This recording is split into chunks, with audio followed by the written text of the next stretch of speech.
Check 1 2 1 2. Why do I sound roomy? Check 1 2 1 2 1 2 1 2 1 2 in the place to be. What's up, everybody? It is Doggie Diamonds, Doggie Diamonds TV. I have a meme that I did. It was on Instagram, I believe, and I think I put it on Facebook, and I also put it on my YouTube community. And it was the title of the video, and I wanted to know how old you were when the 5-0 first pulled the strap out on you. And the only reason why I'm asking this question because I want to see something. If this is something that happens only in our community, the poor community, the minorities, and I want to know what age. So I'm going to put a phone number up, and I want people to call in. First, I'm gonna tell my story. So I was I think I was 14.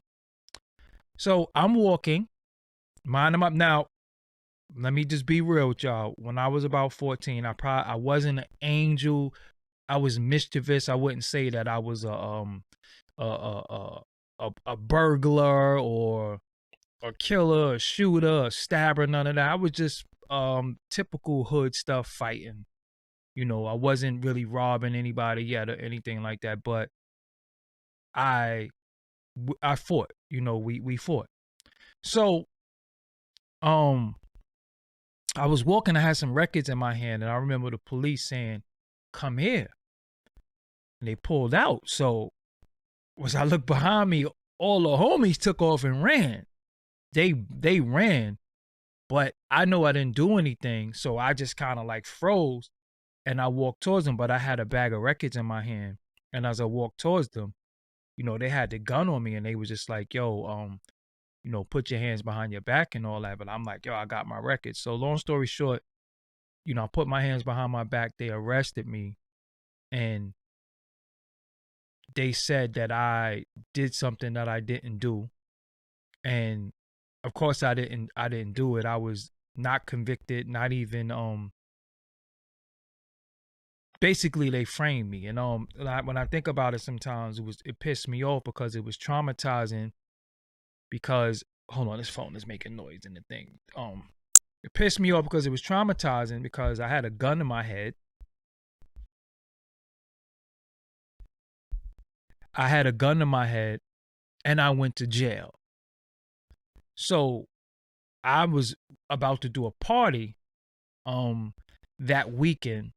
So me being the type of person that I was, how much I love music, I'm sitting there saying, damn, I ain't gonna be able to do the party because I'm in jail. But not even realizing it how traumatic it was that it started becoming kind of like regular, you know, for police to just pull guns on you. And when I really think about it, you know, 14-year-old being 14, you're still a baby. You know, when you're 14, you don't think you're a baby, but looking back now, like you're 14 years old, you're a baby. But long story short, when I got arrested, when they told me what they arrested me for, I was like, yo, I don't even know what you're talking about. I didn't do that. And they was just basically on some, well, if you didn't do it, you know, I just got to make an arrest. You know, I got to make an arrest. So I'm arresting you. When you go to court, if you didn't do it, you just prove you didn't do it in court. So it wasn't about whether I did it or not to them. It was just that they had to make an arrest, which they did. They made an arrest. They arrested me. I went to Spofford for a week. I remember falling asleep in the Brooklyn criminal court in Brooklyn. Yo, and you could be in the inside of the court pens. Yo, it seemed like you in there for like 40 hours. Like you could fall asleep and wake up and be like, yo, I'm still here. Like, so after a while, I remember they didn't call my name for a long time. They took me from Spofford. They took me to the court pens. And I remember, shout out to Wheat, thank you for the donation. And I remember just saying, yo, just take me to jail, man, because being in this court pen, I just want to go to jail. Just take me to jail, you know, because I'm tired of just being in this court pens. But it was in Brooklyn House. And yeah, I was there. And I remember this kid was so comfortable in there. They had like these bologna sandwiches. But the bologna, I don't know, that was mystery meat, and the cheese was trash. And I remember I'm like, I'm not eating this, I'm not eating, I'm good. And I remember the kid was just like, yo, you gonna eat that bologna one? And I was like, nah, go ahead. Yo, he started dogging it, but he had got beat by police. His legs was all beat up. He said the police, beat him and stuff like that. So his legs was all bloody and stuff like that. But I just remember that. So in my neighborhood, where I'm from, 88 precinct, they was just foul, man. We had names for all the detectives. We had names for everybody. So they used to just straight up and down harass us. You be standing there, they just pull up on you. This one stop and frisk was crazy. They would just jump out the car. And I'm talking about you young. They just jump out the car with the guns. Yo, don't move. And it's like, yo, hold on. What's going on? And again, when they first grabbed me, I had records. I was doing a party. I was doing a block party on Clinton Avenue. And I was just like, wow, like, yo, I'm in jail. You know what I'm saying? And it's, yo, it's just crazy, just that experience. But that wasn't the first. That wasn't the last time that the cops. I've had police pull guns on me more than the ops. So I just know the mentality is that you start thinking, well, damn, who's the ops? If the cops is always pulling out on us, who's the op? But I remember, because they'll point it right at your head. And us not having the knowledge of guns when you're young, you think when you're young and you're 15, 16, we think every gun is a hairpin trigger. We think that just pointing it at you, so you get a little nervous. And I really think that they do that to like emasculate you, because like, damn, you got a gun pointed at your head. You know what I'm saying? A gun pointed at your head. And even them, just putting them, like, you think you ever been in a whip and they come up to the car and one come to the left with the gun out, then one is at the passenger side window with the gun out, and you like, yo, one move, they could just open fire. And I remember when the Sean Bell thing happened, I was like, yo, and one time, my cousin Poe, I'm gonna put him on blast. We was in the car. He had a headlight that wasn't working. And we didn't know that. We didn't know the headlight wasn't working. So they pulled us over. You know what I'm saying? Mike the cop was the worst. Yeah. Sarah J. Oh, that's a whole nother story. Shout out to the brother, my bro Wheat. So what happened was my cousin is saying to them, yo, let me pull off. He was saying, yo, I'm blocking traffic. Let me pull over. And I'm like, yo, if you move this car, they just gonna start firing. We was in the bad style. So he's arguing with the police that why he should drive out the way because he's blocking the way. Who from the Bronx? The cop Red. We had a cop named Red in Brooklyn too, 88 precinct. You know what I'm saying? Red is not even a cop no more. Somebody actually tagged him in one of my Facebook posts the other day, and I don't even think he's been policed for a long time, but I'm still always gonna look at you as Red the cop. If you're looking at this Red, you still Red the cop. I don't even think he's been policed for a long time. Red and Gonzalez used to be up at my junior high school. A whole nother story with them. But I remember one time Red, y'all remember them police buggies, like them little one-seater joints? I remember one time we was like, yo, look, let's just dump the one-seater joint on the side where he can't open the door. And he would have to call for backup, and they would have to grab him up. But yeah, but yeah.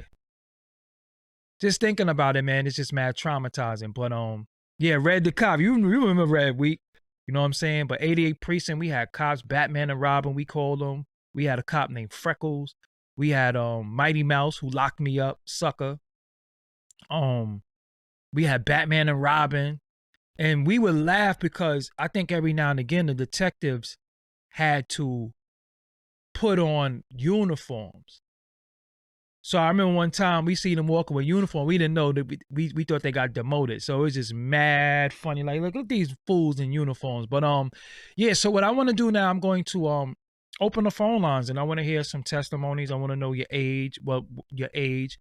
Where first, we had a cop named RoboCop too, but we started calling him Momo Cop because You think back in the days of stop and frisk, right?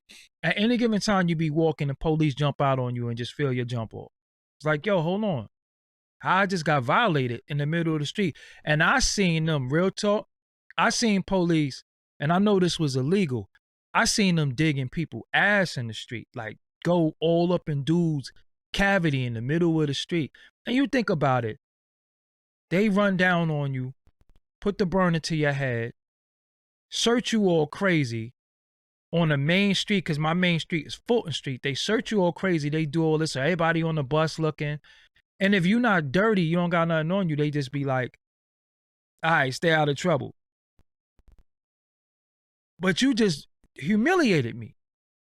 And that was going on for a very long time, especially in my hood. We had everybody know about TNT. So you know Tuesdays was the day that they gonna come out, and again, I wasn't no drug dealer like that. So they would just run down on it. We knew it was a white van. We started knowing the cars. And then after a while, they started jumping out of ambulances and cabs and stuff like that. You know what I'm saying? They started getting really sophisticated. I remember the first time they jumped out of ambulance. I'm like, yo, that's police. You know what I'm saying? But again, I'm gonna open the phone line. I want to hear from y'all. And I want some, y'all to call in and let me know, man. Unfortunately, when was the first time that, the police ran down on you and pulled out on you, and how old was you? You know what I'm saying? I want to know. So let me put the number up right now. Let me find the number. You got it. There we go. Yeah, call in. The number is 718-577-1346. Call in, and I want to hear from y'all. When was the first time the police, how old were you when they pulled out on you? You know what I'm saying? Call in. If you're looking, I forget sometimes y'all might be looking from your phone, so y'all can't call in. But if you can't call in 718-577-1346. I'm gonna take a few callers. Not gonna stay on here all night. But yeah, I just want to know, it's because I made a meme and a lot of people responded. So I just want to hear from people. When is the first time that these damn punks jumped out on you? Like I said, for me, I was like 14, when they first did that, and yeah, it was definitely you just never forget it. You know what I'm saying? You never forget somebody pointing a gun at you. You never forget that. It's just crazy. So yeah, call in. I'm waiting for the callers. 718-577-1346. And I don't even know what and reason why I wanted to know, reason why I want to know this, because I don't think this happens in all neighborhoods. I think it just happened where we from. I think it just happened where we're at. There's no way that in where I'm from, Brooklyn, Bensonhurst and Sheepshead Bay and all that, police was riding around pointing guns at them kids. I refuse to believe that. I think that was just in the hood areas, the urban areas. You know what I'm saying? Because I refuse to believe that dudes was getting guns put to their head, because they moms and pops probably knew the officers, for one, and would have been furious. And you just think, like, in our community, look at all the stuff that they was doing to us. And a lot of times, the cop, your parents ain't even know what the cops was doing to you.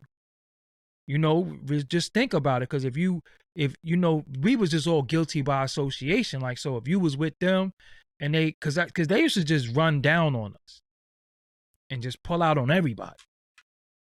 You know what I'm saying? So I just wonder if that was, I want to know, because I want to know how old were you, and I want to know where you was from. And I bet you wasn't in a good neighborhood.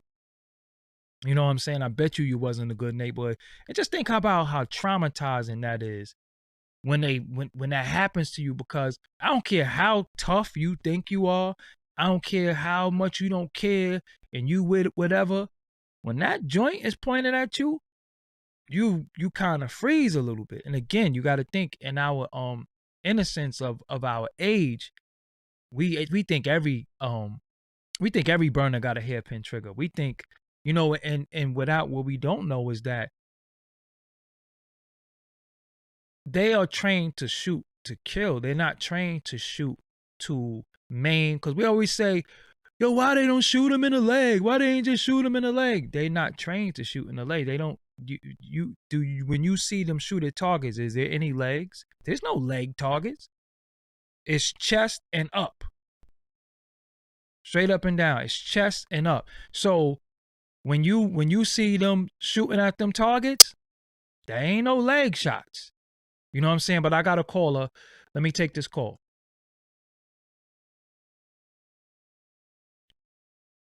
Moving a little slow. What's your name? What's good? What's your name? Where you calling from? What's good? What's your name and where you calling from? Can you hear me? Hello? Yeah, what's your name and where you calling from? Hello? Yeah, can you hear me? Yo, it's Pete. Yep. Okay. Yeah, so you hear the topic. What was the first time, how old were you if that ever happened to you? Doggie Diamonds. Yeah, man, you see the topic? Yeah, Pete. Okay. Yep. So where Harvard, Connecticut. Okay, Harvard, how old were Connecticut. you when the police first pulled out on you?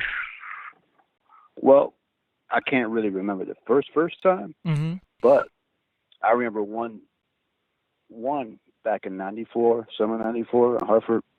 It was like basically like Lion Kings were solids. You know, we were in the Hartford neighborhood driving around, and we were like already getting lit, right? Drinking 40s, whatever. And you know, me and my friends, we're in a Toyota Corolla, like always. And all of a sudden, the narcs undercovers, everybody ran down like bam. You just pulled us over, and then they got us out the car. But we were lucky as hell because we capped up with the 40s and everything. We put it under the seat and everything. And the good thing we didn't have weed because they were looking for weed. They were looking for guns too. Because they said that there was a shootout. There was a shootout down the block. And then they said y'all followed the description and all that. Yeah, they always say. So how old were you? How old were you though? I was like 15 or 16. This dude just came up and smacked me, yo. Wow. You know how you feel like you said like, oh, you feel emasculated? Yeah, facts. Yeah. Wow. He just like smacked me, and then he had that face that, you know, he got that you know, that white dude with the fucking excuse my language. Yeah. White dude with the wings, you know, with the hair with the wings, you know. The mullet, like, you know, the mullet you talking about?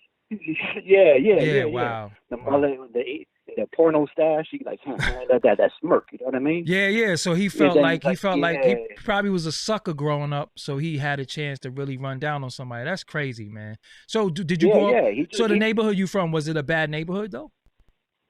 Yeah. Yeah. Okay. Yeah, pretty much. Yeah, it was getting worse because of the gangs and shit. You know what I mean? Got you. Okay. All right. So thank you for calling in, family. Let me get some more callers in. All right. Peace. Yeah. See, 15 years old, man. Regardless of what, no matter what you say, 15, still a baby. You know what I'm saying? Like when you really think about the standards. I mean, and let's not be naive. 15-year-olds are capable of committing crimes and murders and all that, but I know that don't happen to other 15-year-olds. What's good? This Doggie Diamonds. What's your name? Where you calling from?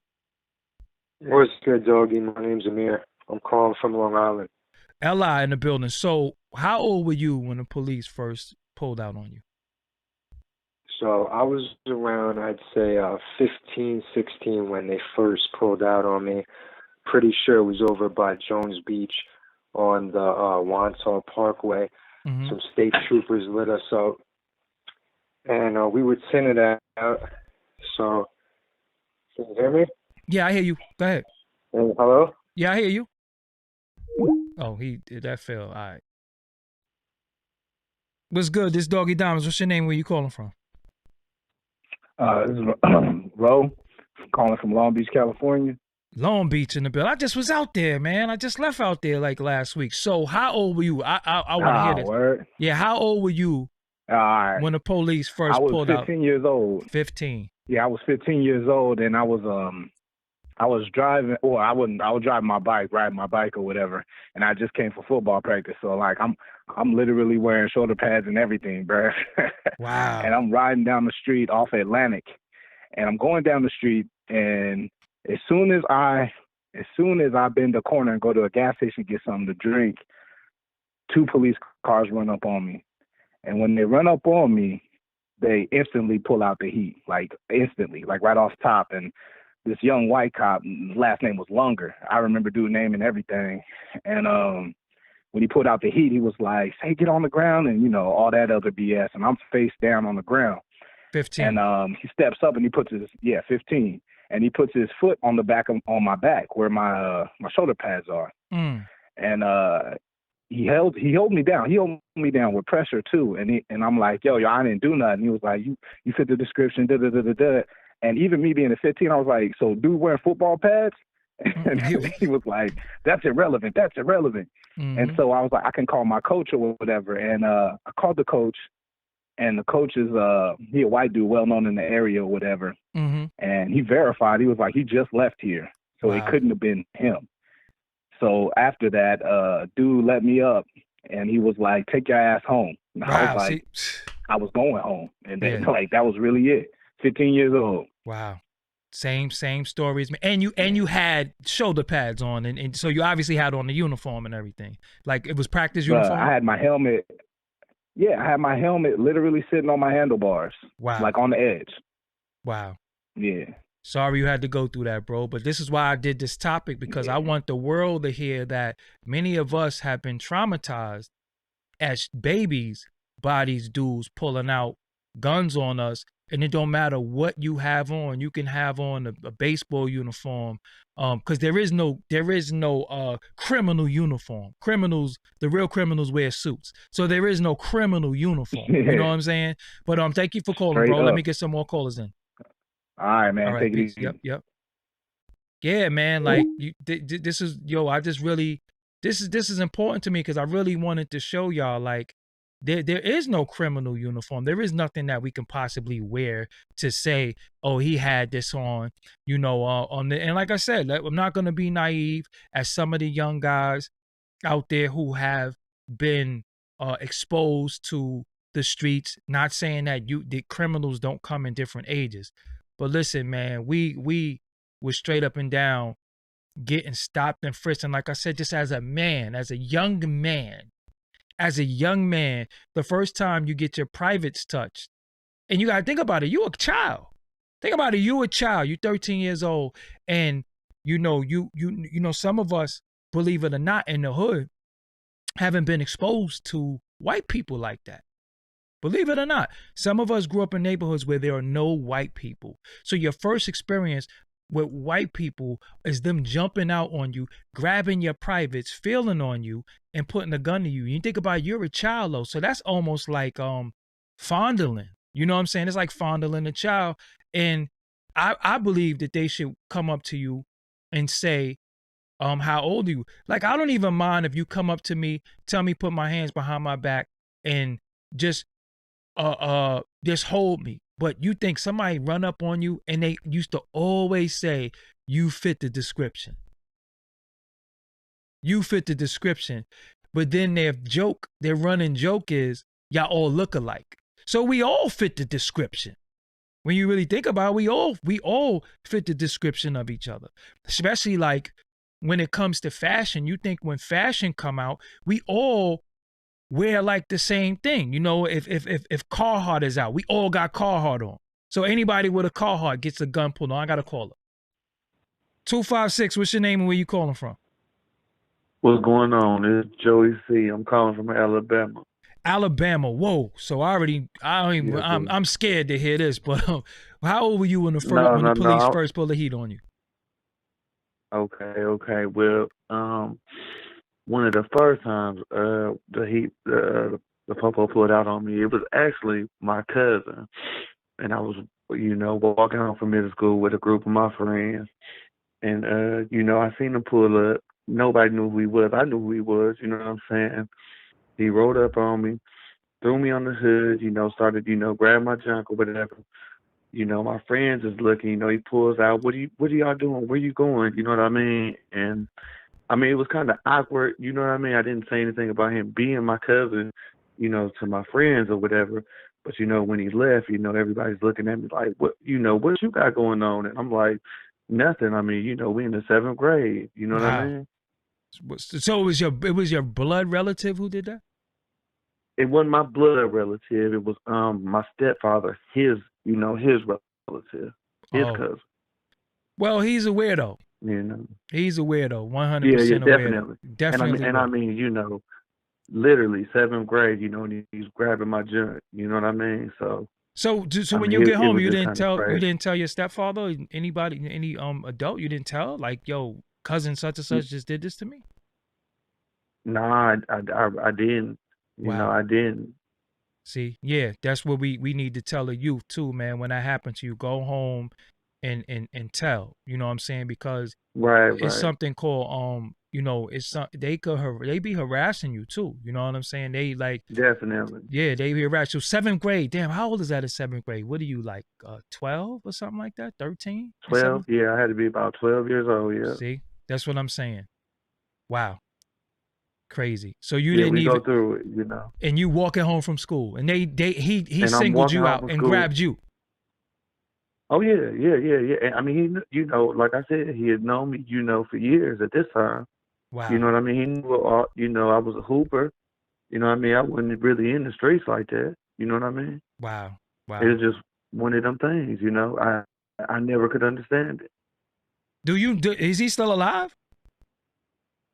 He actually went to prison. Hops. I don't live up there no more. Okay, now look. So the cop who was trying to make you out to be a criminal actually went to prison, you said? Mm-hmm. Oh yeah. Wow. Yeah, See, definitely. look at that. Look at that. He gonna grab a Definitely. 14-year-old, fondle him, put the burner to his head, and then right. you the criminal. But exactly. look, bro. That's how I go. And he was Hispanic. I'm black. You know what I mean? So I don't know if that had anything to do with it, but that's just that's what we go through. You know what I'm saying? But guess what though? The irony of it all is that he's getting felt on and frisked every day now. How you like that? Right. Yup, when he make count. Most definitely. Yup. All right, Most so yo, definitely. sorry you had to go through that, bro. Thank you for calling. It's all good. It's all good. All right, yeah. No problem. Thank you. Yeah, like what is it? Is it like a bar mitzvah when you turn 14, you automatically got to start getting harassed by? I'm telling you, man, and unfortunately, some kids are 14. They're not criminals. 216. What's your name? Where you calling from? Oh, he hung up. Yeah, like any ladies out there this ever happened to, call in. I want to hear from some ladies too. If this happened to you and you're a female, call in. Man, listen, man. It's really, really crazy, and it's sad that because this screams Tamir Rice, and this is why I'm doing this topic, because you got to realize Tamir Rice was a baby. See, when we think of babies, we think of infants, we think of toddlers. Adolescent is still a baby. When you're 14, what do you know it for? I mean, when I was 14, I thought I knew everything, but hindsight is 20/20. And when you look back, when I was 14, I ain't know nothing. I didn't know nothing, but I did know how to play games. I did, get bit by the music bug and stuff like that. And it's just funny how, they just, my homie Wheat that's in here, he could tell you, like, the district that I was in, it just started, the police just started getting crazy, because you got to remember, growing up in New York City, we had different types of law enforcement. So we had regular police, we had transit police, we had housing police, we had detectives, then we had the narcs, then you had like robbery squad, then you had homicide. So it was different different police, but they all had guns. That was the thing, you know what I'm saying? And they would just straight up and down, like, it was times you could be in the train station, and the train station, they might make you lay on the ground of the dirty ass train station, face down. You could have on a new outfit, you know what I'm saying, and go out there with your new outfit, you fresh, you going to the movies, get on the floor with a gun to you. You got to get on the floor. You can have on a white outfit, white sneakers, and the funniest thing about it, most of the time, they always say you fit the description of somebody who did something. And the wild thing is that, yo, again, we all fit the same description to a certain extent. Like when you really think about it, all of us fit the same description. All of us, you know, was either wearing fitteds or, you know, depending on was out at the time.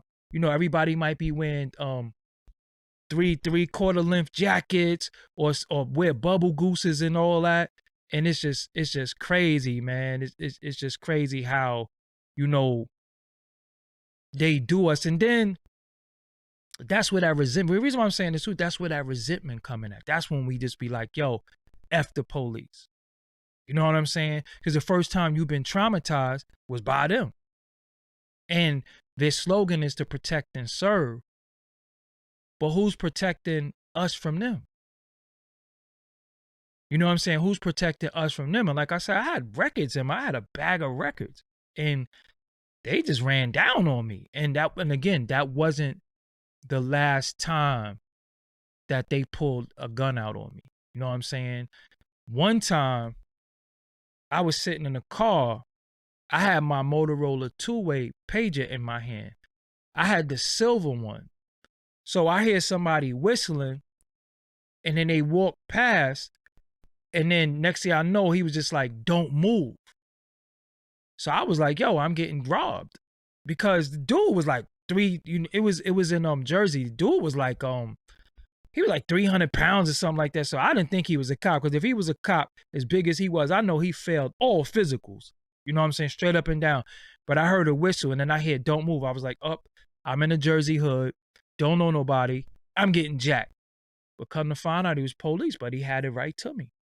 He had the gun right to me. You know what I'm saying? I was like, well, I'm getting jacked. So I because a lot of times, believe it or not, people, they don't identify themselves as police, especially when they're detectives. You just think, depending on, because it was a point in time where, first of all, if you see him, what they call, West Coast dudes would call it Pendletons. If you see a dude walking down the street with we call them flannels. If you see him with a flannel or a lumberjack, 5-0. You can always see the vest under it.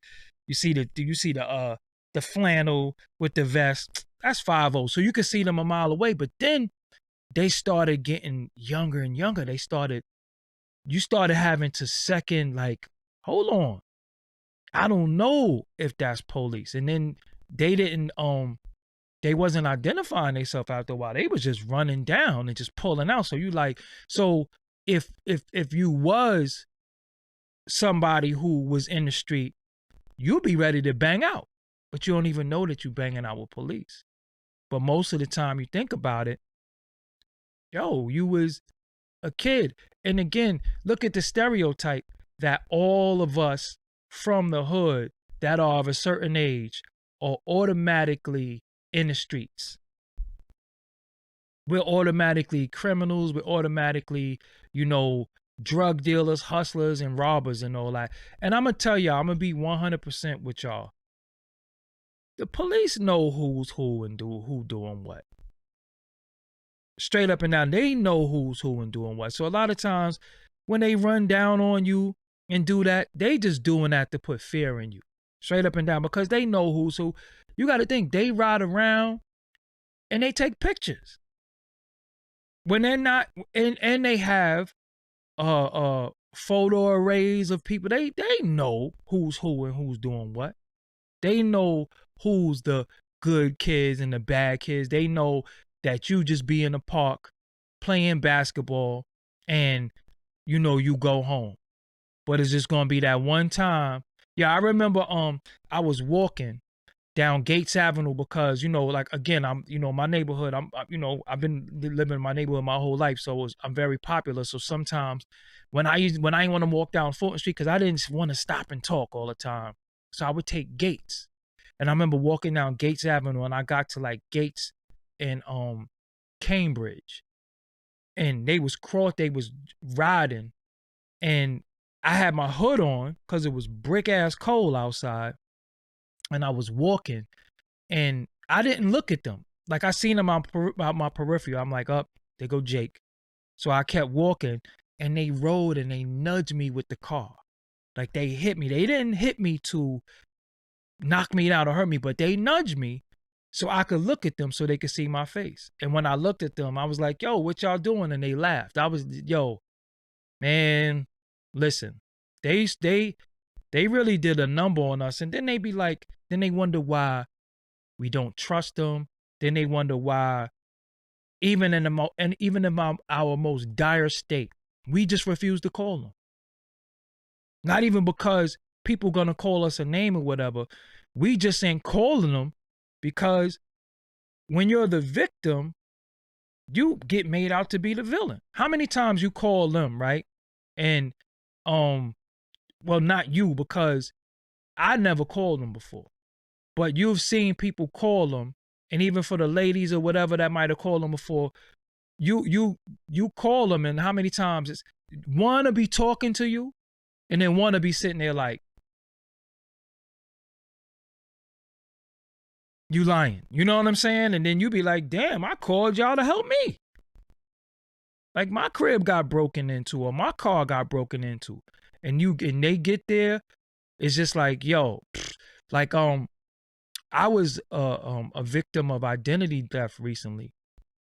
So somebody took out a cable bill with Verizon in my name in New Brunswick, New Jersey, and ran up like $2,000 in my name.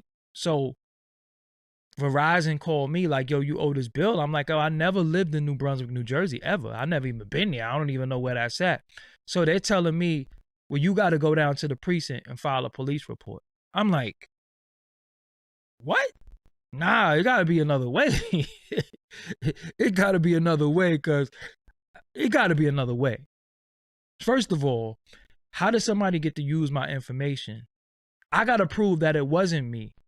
But obviously they didn't prove that it was me because they didn't have no ID. You know, my ID is my ID. Like somebody had a fake ID. Oh, they use your social. So hold on. So when I go right now to get a phone, right? What do y'all make me do? Y'all make me give y'all my ID. I can't go into AT&T or none of these carriers with a social security card. I got to go in with ID. So how is an individual able to open up a cable bill in my name and I got to prove that it wasn't me? But they don't have to prove that. Obviously, they didn't have to prove that it was me, that they are me, because they don't have no ID. Anybody can get your social. So it was for 2 racks. That was on my credit report and everything. You know what I'm saying? So I called Experian like, yo, hold on, man. This ain't right and exact. I never lived in no New Brunswick, New Jersey in my life. And then they did that, and then they went to another company, and I know it's the same people because it's the same area. You know what I'm saying? So they opened up 2 cable bills in my name for stacks. You know, and then I went on my credit report, but they like, you got to go to the police and file a police report. Me? Nah, we got to find another way. We got to find another way to rectify this because there's just no way that I'm going to go and say, look, and that has nothing to do with being labeled a snitch because I'm a victim. So you're not a snitch, you know, for the grown folks. You're not a snitch because you're a victim. It just have something to do with my mistrust of dealing with them. If you go in there, even as a victim, I don't even want to give them my name. You could go in there sometimes and say, my name is this, and they might run your name and be like, you got a warrant for pissing on the sidewalk in 1991. You know, you just never know. So the less contact with them, the better. Like, and it's sad, it's unfortunate because where we live, I think sometimes we should have a good rapport with them for the safety of the neighborhood and for the quality of life. But nah, they messed that up. They messed that up when we was young and they pulled guns on us as kids. They messed that up when they ran down on us and started feeling on you. They messed that up by how many times dudes got work planted on them. They messed that up by how many times they ran down and said you fit the description and locked you up and know you ain't do it. And then tell you, well, listen, my job is to make the arrest. My job is not to. And then, listen, think about this, right? They arrest you. They arrest you, right? Then they have to come to court and take the stand and be lying. You're lying. That's how I got out of my situation. The cop got caught on the stand. Mind you, I'm a kid, so I'm in family court. When you are a kid and you get locked up for like assault and robbery, unless it's something like very, very violent, you go to family court. So I'm in family court.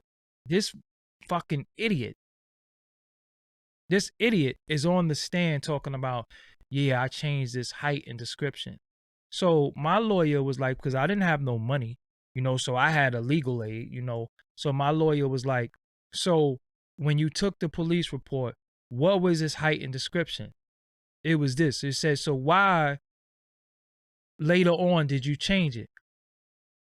Oh, well, I changed it because I thought that they were wrong and it didn't really fit him. So I changed it so it could be more like him. Huh? Did you just say that? So my lawyer said she's going for a dismissal. The judge was like, okay, let's adjourn. I'll come back with my decision. So my lawyer called me and say, they're not dismissing it. How they not dismissing it? He just did something illegal. He changed my height and my weight. Yo, he got caught. Oh, they're not dismissing it. They want you to do something called an Alfred's plea. Alfred's plea. When you come in, you're not saying you're guilty. You're not saying you're innocent, but you throwing yourself on the mercy of the court. And basically, if you stay out of trouble for 6 months, they'll throw it away. So I'm like, damn. Okay. At this particular time in my life, yeah, I'm 14 years old, but I haven't been going to school. They said, it was Mighty Mouse too. They said, I'm a part of the Fulton Raiders. That's true. That was true. I haven't been going to school. And the only reason why I stopped going to school, because we had beef with Decepticons. They used to come up to our school. I'm being real with y'all. I'm considered to be I was a gifted student. So I was in all types of programs. But back in New York City, when you had beef, the beef was high schools. Like you would come out your school, it might be like 40 dudes outside your school. So what happened was we wasn't going to school because my cousin actually got shot on Lincoln's birthday on a holiday. But it was the dudes that used to come up to the school that shot him. So we just stopped going to school. So when this happened, I wasn't going to school. They said it happened to these kids at Brooklyn Tech. Yo, and I really want to meet them kids too that blame me for doing that to them, because as grown-ass men now, I still want to look them in the face and say, yo, I ain't do that shit to y'all. You know what I'm saying? I wasn't even around. When that happened to y'all. You know what I'm saying? I don't even know nothing about that, but yo, these kids really like took the stand on me and all that, and I was just like, and I'm not calling them snitches or rat, because again, we was all kids and somebody beat them up and robbed them, but it just wasn't me. You know what I'm saying? And so yeah, man, this dude lied, and then they was just like, they're not throwing it out. I'm like, yo, how they not throwing it out? I told y'all it wasn't me from the beginning. And I'm gonna be real with y'all. I know who did everything because they from the same neighborhood, but I wasn't gonna be like, yo, it wasn't me, it was him. You know what I'm saying? To prove your innocence, you don't have to tell on somebody else. That's their job to find out who did it. It's not their job to just randomly blame somebody. You know what I'm saying? Like, how you just randomly blame me? And yeah, they locked me up, and yo, I was just like, yo, wow. You know what I'm saying? Like, wow. And the thing was, we're set up for failure as youth. We're set up for failure. When you really think about it, we live in destitute neighborhoods, that's crime ridden, and it's almost like a get down or lay down type thing. And that's why we that's why in the hood at one point, when we looking at these young dudes and they part of gangs and they joining gangs, we can't blame the little dudes. We gotta blame the old heads for putting these little dudes on the set. See, when I was younger, my OGs, Cookie, Fatso, Life, my cousin Noonie, they used to be like, yo, go to school. Pat, Killer Payne, they used to be like, yo, go to school. And they would catch me like, yo, what you doing out here? Why you not in school? They didn't condone me not going to school. They didn't, so we would be hiding from them, playing hooky, hiding from, the other adults, even though they was only like 6-7 years older than us, we was hiding from them. Nowadays, you got these old heads that's putting little dudes onto the set, putting them down, and making sure that they dumb and not going to school. They used to tell me to go to school. I wasn't allowed to play hooky. I would have to hide from everybody. You know what I'm saying? So we started getting sophisticated. One of the things that we would do, we would ride the train to Far Rockaway. You know what I'm saying? The train ride to Far Rockaway like an hour. So we say, yo, we ride the train once. But again, these little dudes are out here and they're being set up to fail right now because it's the old dudes that straight up and down putting them out there, giving them packs, giving them burners, making them believe that it's okay to be this type of dude. That's why I don't carry myself in that way, because a lot of things that I've been through, a lot of things that I went through, some of these little dudes ain't gonna survive it. Straight up and down, you're not gonna survive because I've been in physical wars, like man to man, gun to gun, knife to knife, razor to razor, like wars, and there's nothing to be proud of, and everybody don't make it. It was some casualties in that. You know what I'm saying? And the sad thing about it is that you're still kids. We were still kids.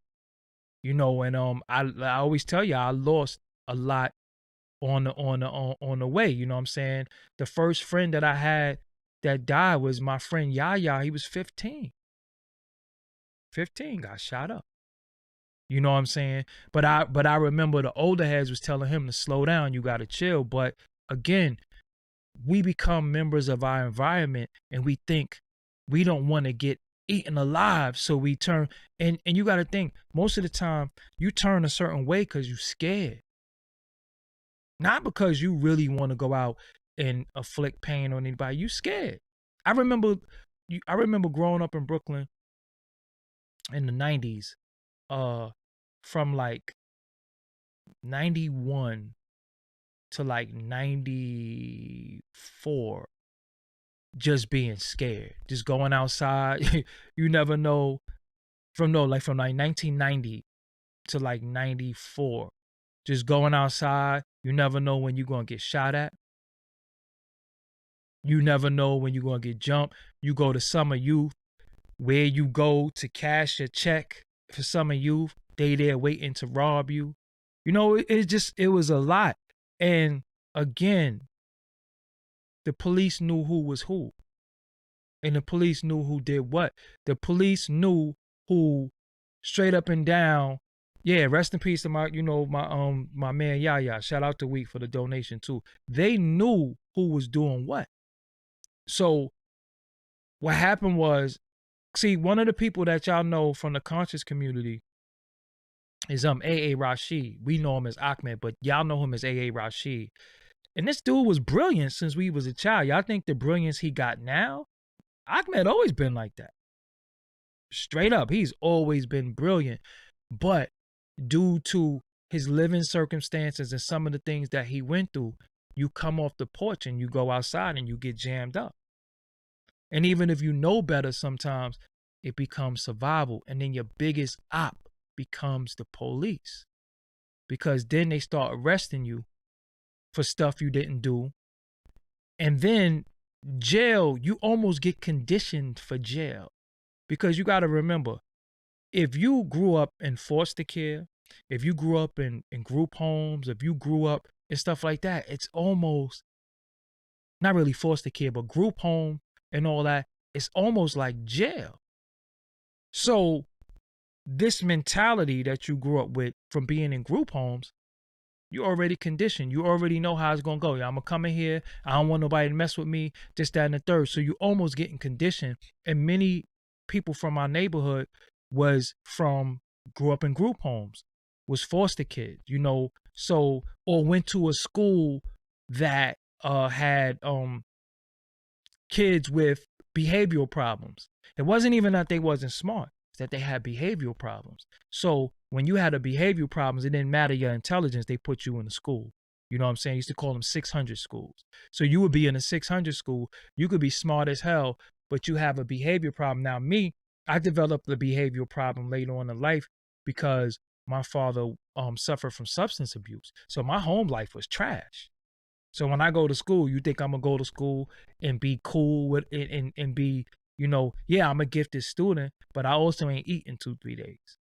I also never got no new school clothes. I never got no first day of school clothes. You know what I'm saying? I never got any of those things. So when I go there in the first day of school where everybody is fly, I might still have on cut off jean shorts from, my cut off jean shorts from summertime, with the sneakers that I've been wearing all summer. So it's funny how, it's just like we're just being raised and conditioned. And then our relationship with the police has just always been tumultuous, but it started when we were children. It started when we were children because it's not normal for somebody to just come attack you. It's not normal for somebody to just come and put a gun in your head. You know what I'm saying? Now, I've been shot at a few times. I've had, ops put gun to my head and all that, but that was way after the police. Because you got to think, you kind of know your op. The police, especially when they in plain clothes. See, we're not talking about, in our state, it's always been blue and white. I'm not talking about blue and white, because first the cop cars were blue and white, then they became white and blue. I'm not talking about them. I'm talking about a dude just turn the corner and just be like, don't move. And you like, yo, hold on. You know what I'm saying? So it's unfortunate that happened to a lot of us, but a lot of us was children. I mean, you got to think, man, they'll when they search us, they'll search the baby. They'll search the baby carriage. You know what I'm saying? Like I mean, I'm not condoning crime.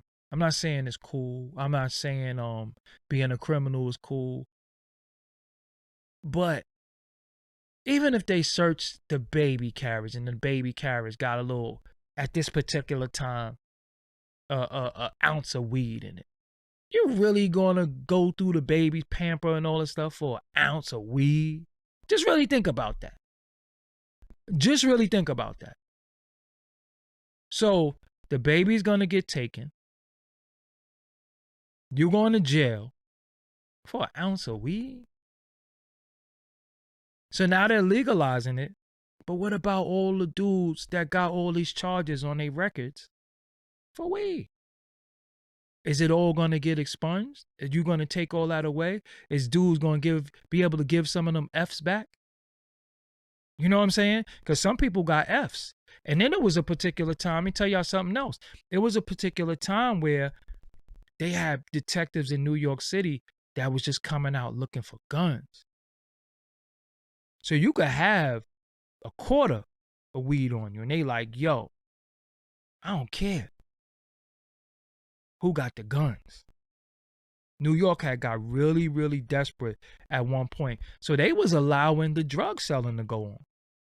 Straight up and down, they was allowing the hustling. You could have crack on you, you could have whatever. They like, yo, look, take it in the house. And then they started getting so bad to where they started messing with us because you got a cup of liquor.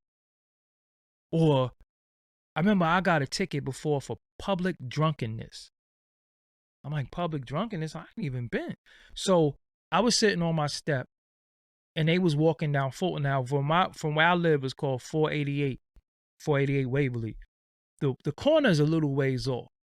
So they walking and then they come up to me like, yo, what you got in your cut? I'm like, apple juice. He smacked it out my hand. Yo, this ain't no apple juice. That's Hennessy. I said, yo, how you know I got Hennessy? He said, I smell it from the corner. I'm like, yo, hold on. How you smell Hennessy all the way from the corner over there? But he came, he out on a lumberjack. He smacked it out my hand and he gave me a ticket. You know what I'm saying? But search me. Yo, who got the guns? I'm like, yo, what are you talking about? Yo, who got the guns? I don't know nothing about no guns. Yo, you know, then they started the gun buyback pro. They started doing a lot of stuff to that was just grimy in the hood. You know what I'm saying? They just started doing a lot of stuff that was grimy. They started they used to plant guns on people. They used to plant drugs. Yo, they used to do, man, listen, man, they used to do a lot of stuff. Yeah, ninth power. Riding your bike on the sidewalk, ticket. Riding your bike on the sidewalk, ticket. And it always be them goddamn short ass cops too, man. Them short cops. If you see a cop that's like 5 feet, just you in trouble. Cause they all seem like they got some type of damn Napoleon complex. You know what I'm saying? And again, I'm not saying hate all of them. I'm not saying hate any of them. But I'm just saying our relationship with them starts early, very, very wrong, very tumultuous. Even as a kid, when you play cops and robbers, nobody wanted to be the cop. Who do you remember as a kid saying, yo, I'll be the cop? You know what I'm saying? And I never remember, even as a kid, wanting a cop car. We got fire trucks. We might have got an ambulance. But we never was like, yo, I'm the cop. I'm gonna arrest y'all. Nah. You know what I'm saying? We just, you know what I'm saying? And it's sad because, again, we're taught that they're here to protect and serve, and then don't get some crazy woman cop or a black cop. Oh man. Don't get a black cop that's around other white cops, and don't get one black cop and like 3 white cops. A black cop gonna go hard. Pause. Yo, that black car gonna go crazy. Just to show them like my color is blue. You know, and again, you know, a lot of things that you might even got locked up for, they ain't even really have to lock you up. You know what I'm saying? They didn't really have to do that. They could have told you, yo, you know, like you think you sitting outside. Look how many, they had something called Warrant Squad that will come get you like 3 a.m. out your crib because you got a warrant for jumping the turnstile. Straight up and down. They will come get you 6 months later, ride you around. Listen, ride you around all day. So they might come grab you at 5 a.m. and you ain't go to the bookings till like 10 o'clock that night. Like 10 o'clock that night. They'll come get you in the morning. And you see them going from hood to hood, grabbing everybody up. And you in the van like, yo, run. They grab and you be like, yo, we was telling you to run. You wasn't listening. Yo, man. And it don't matter, right? If you had to piss, if you had to drop a deuce, you riding around in that whip all day. All day. You know what I'm saying? So it's like, yo, it's just we just been through a lot with them, you know, and it's funny that I'm saying that in the time of this George Floyd situation, because it's just been going on for a long time. You know what I'm saying? It's been going on for a very, very, very long time, and it's not going to end. But Dick Gregory had a solution, and I kind of like this solution. He said, for every cop that does something as far as misconduct, take away their pension. They want that pension. So if they've been on the force for if they've been on the force for 15 years or 20 years, and they about to get their pension, they gonna stop doing foul stuff because they don't want to lose that. They don't want to lose that. So take that pension away. I bet you they stop. Yo, traffic police. Think about it. Yo, you could be sitting in your whip. You could have went in the store for 5 minutes. Literally. Ticket. Yo. And if they hook your car up,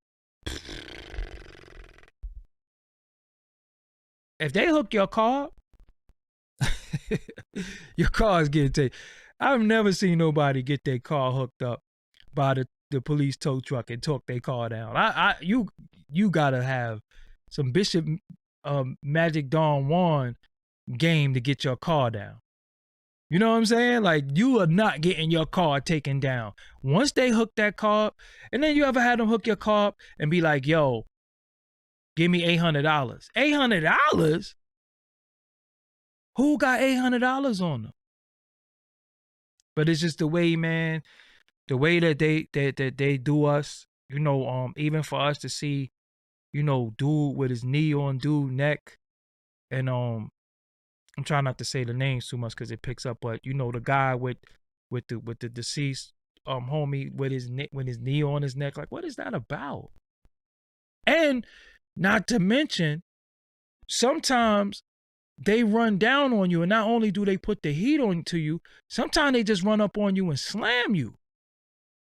Yo, sometimes they run up on you and grab you and slam you. Straight up and down. Slam you. Like, yo, what you doing all that for? I hate German Shepherds. Anytime I be seeing dudes with German Shepherds, I be like, yo, man, I don't like German Shepherds. So I just don't like German Shepherds. Every time I see a German Shepherd, I think about a damn police dog. They probably not going to monetize this video, but I don't care. I just felt like talking tonight about this topic. It ain't about the bread. But they not monetizing this video.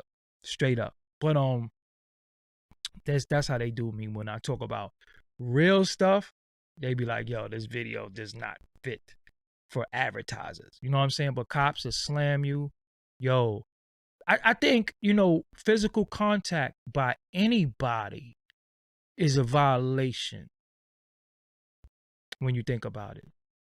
Because naturally, you're going to fight back. You're like your brain is going to tell your body it's not right for somebody to grab you. So even when you think about it, it comes a point in time in your life, if you did get beat by your parents, they stop hitting you. You know what I'm saying? And imagine being, 15 years old and somebody just run up to you and grab you. Naturally, you're going to be like, get the hell off me. Naturally. Now think about it. You're going to be like, get the hell off me. This ain't your mother or father. Why are you grabbing me anyway? Oh, I'm the police. But so what? So what? That don't give you the right to touch me. Now, if you want me to do something, say your commands and I'll comply. But don't grab me. Because sometimes they grab you, they put the cuffs on mad tight.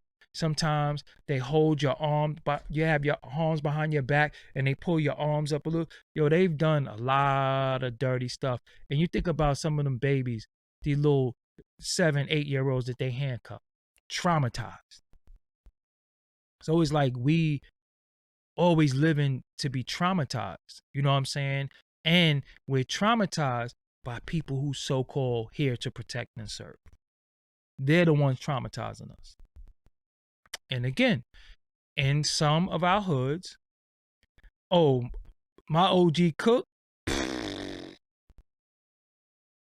he went out a warrior. He told them straight up and down, listen, I know I'm getting arrested, but I ain't letting this female cop handcuff me. Y'all better send me somebody else.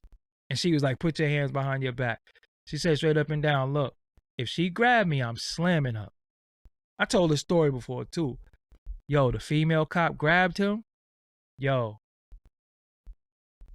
he straight up and down Scott Steiner superplexed her. You know what I'm saying? It's just his bravado was like, yo, I'm not getting arrested by no female. So if y'all gonna lock me up, one of y'all come do it, because this chick can't lock me up. He's I'm telling you, he superplexed her. And she sat there crying. They kicked his ass though, but he slammed her. You know what I'm saying? But yeah, man, like we've been really it's times where we might have been having water balloon fights. They pull out on us. Remember, like Bar 2300 said, it's a time. It's like 98 degrees outside. You know what I'm saying? 98 degrees outside, and they cut the fire hydrant on, or the Johnny pump, where we call it. They put the Johnny pump on, and we playing in the water. They come mess with us for that. Because you got to think, when we used to play with the water, with a water fight, I ain't gonna front, everybody got wet. You wasn't exempt of no water fight. If you see the Johnny pump on, right, best thing you could do is just don't go over there. Because I don't care if you got on fresh kicks. I don't care what you got on. You getting wet. Straight up and down. I remember like, yo, water fight, everybody getting wet. And I remember we was so bad that we used to go, everybody who walked past. But then the funniest thing was like, when even when you wet somebody, it was so hot. They was just like, yo, whatever. You know what I'm saying? Like, yo, it's hot. I can't even be mad, because remember, it's some points in time where it's so hot. By the time you throw the water on them, yo, you'll be dry in like a few minutes. That's how hot it used to be out there. You know what I'm saying? And then remember, they changed in New York City. They changed the top of the Johnny pump so where you can't even cut them on no more. You needed a special wrench, because at one point you used to be able to have just a wrench and cut it on, but now they straight up and down, they made it to where it was a special wrench. So it is what it is, man. I just wanted to build with y'all tonight. I didn't really promote this. I didn't really have no interviews lined up, but yeah, I just wanted to just talk to y'all tonight. And if you're watching this, leave a comment on this video and let me know your age. Even if you left a comment inside of the chat room, leave a comment on your age of when they first did that to you. And make sure you watch the previous video. Last night was Minnesota. Before that was Inspector Deck. I got some more in store that I'm working on. It just came on here really quick, just to build real quick, you know, just to keep everything going. So I thank y'all for joining me tonight. Thank you to everybody who called in, whoever didn't call in. I keep forgetting that it's hard to call in because most of y'all watch it on your phone, so you can't call on the phone and be on the phone. So I got to think of, it got to be another way. You know what I'm saying? But yeah, man, a lot of us are traumatized by things that happen to us as kids. So we naturally don't trust them. And it's not for us to trust them. It's up to them to find a way to gain our trust. Seriously, it's not for us to just say, well, that happened a long time ago, you know, no, it's up to them. It's up to them to find a way to gain our trust. It's not for us. It's not for us to say, yo, that happened a long time ago. You know what I'm saying? They have to do what they got to do. So, yeah, it is what it is, man. I'm Doggie Diamonds. This is Doggie Diamonds TV. What is this right here? Oh yeah. If you want to donate, You could donate $ Doggie Diamonds or PayPal. PayPal is pinned. You know, it's not a requirement that you donate, but you know, some people want to. Some people like to donate, you know, so it is what it is, you know. So with that, I'm out of here. Peace, y'all. I'll holler next time. Oh yeah, I gotta I gotta hit I gotta hit some people. Yeah. Oh, you know who hit me today? My bro Khalil from the Bush Baby. So let me call Khalil back. Why the hell did I gotta call Khalil back. He hit me when I was in the gym. So let me call my bro from the Bush Babies back. I ain't see him in a long time, but he hit me today. So yeah, it is what it is. I'm Doggie Diamonds. Make sure y'all follow instructions. Peace. Make sure you click subscribe, youtube.com/Doggie Diamonds TV. Until next time, peace.